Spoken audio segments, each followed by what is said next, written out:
Okay, so with all these progressions, we want to be making sure that the ball's going in the net, no matter what's happening, and that will be the goal. So when you're learning how to air dribble, don't worry about the air dribble itself for now.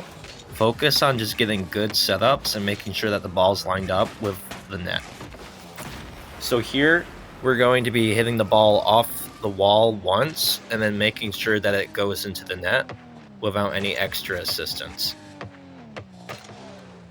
Make sure to work on both sides so that you get good balance, and that will also help with your game so you'll feel confident going up either wall. Okay, now we're going on the left side. Again, you're just going to go for one touch and then let the ball go in by itself. So that's the first progression. Once you can do this without missing 5 or 10 times in a row, I would move on to the next progression. It's coming up quick. We'll go by order of difficulty. So now it's going to be one touch off the wall and then another touch to assist the shot. So what you're going to want to do here is, as the ball's going in the net, try to hit the ball a second time as hard as you can so that the ball just goes right into the net. And then we'll do that on the left side as well.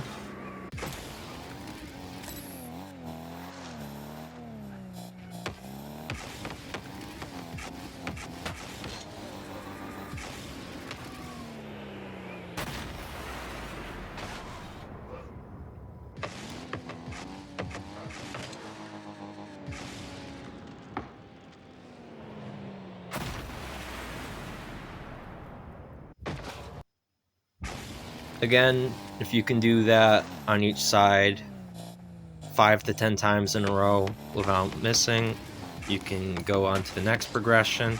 So that was one touch off and then one touch on. Now this is going to be 3, I believe.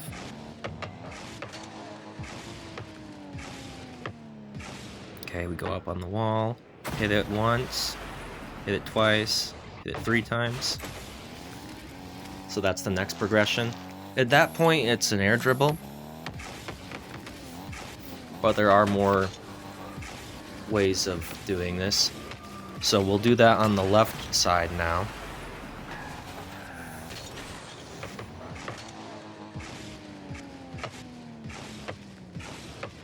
Once you've mastered this, you've basically learned how to air dribble. Everything else will be extra. It will help your air dribbles. Trying to remember which one's next. I think I won't have to guess. It's coming up right now.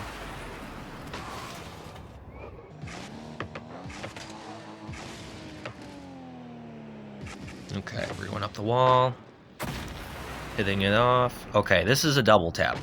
So double taps are nice because it's similar to an air dribble, but in this case, you might not have enough time to do an air dribble in a game, so double taps are a good way to use your skills that you've been practicing, like your double and single touch. But you're just hitting it off the backboard now and redirecting it into the net. Because you're not always going to be able to air dribble in a match without someone challenging you right away. So this is a good way to work around that. So it's good to have this in your arsenal as well. So make sure to be able to double tap on both sides. You should be able to do all of these on each side.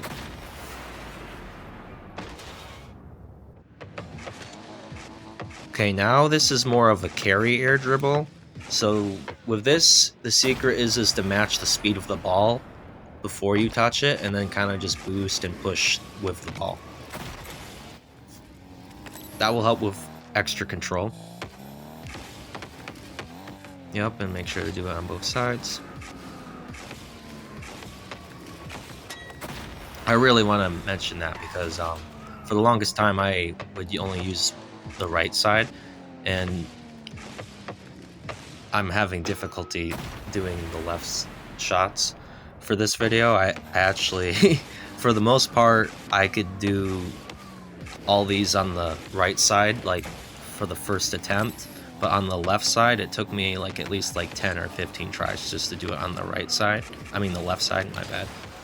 Which is a big difference. So for me, I need to personally work on doing it on the left side as well.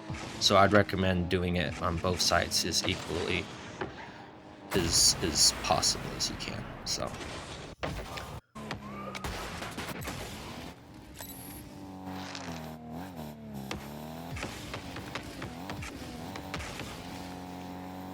I would say working on one side at a time is good because then you get to learn the movement without having to relearn the other side, but make sure to work on both sides equally, but do them one at a time. You don't have to do both back and forth because then it becomes a little confusing. Just work on one side at a time and then do the other one after you're done with one side. Here's a ceiling shot. This will help you gauge where you are in space. That's another thing with air dribbles is most players don't get underneath the ball enough, or they're just not used to being above the ball. So helping yourself get like a more visual understanding of where you need to be in order to connect with the ball will help your overall control. So throwing in some ceiling shots so that you know when you're above the ball or when the ball's below you will help with your vision. And then this next progression here, you're going to be deliberately going underneath the ball. That will help with your flip resets and your control of your air dribbles. Again, it's a visual thing, so just getting used to being under the ball or over the ball will help with your air dribbles because you're usually parallel for the most part when you're doing your air dribbles.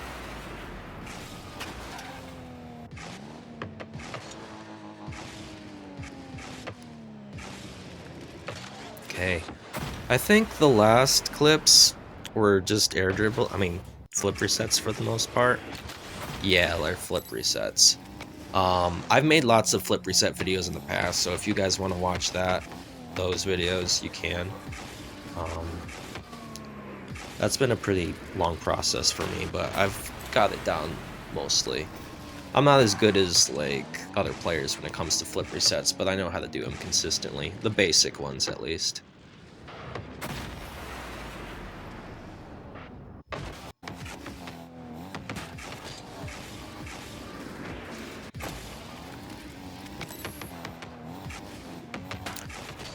I think that's everything I wanted to say. If you want, you can watch the rest of the clips just for reference as what you can do. But for summary, just get used to hitting the ball off the wall once and making sure it goes in on its own on both sides. That's the biggest thing. And then, honestly, I could work on this too. Do the double touch, so you hit it off the wall and then you just hit it again so that it goes in the net, or just work on your hook shots. So that's the single touch again, but instead of doing a very soft touch that floats in the air, you just hit it into the net. So you'll have to angle your car a little differently compared to a regular setup, but that's not really transferable to the air dribble setup. But it is just good to know how to hit the ball hard off the wall to score competitively. Okay, before I end this video, if you're going to practice your flip resets, please make sure that the ball goes in the net before you attempt the flip reset. That's the biggest problem most people fall into.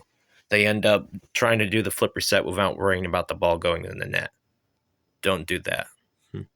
Make sure it goes in before you attempt the reset. Well, anyways, thanks for watching. Like and subscribe, and see you in the next one.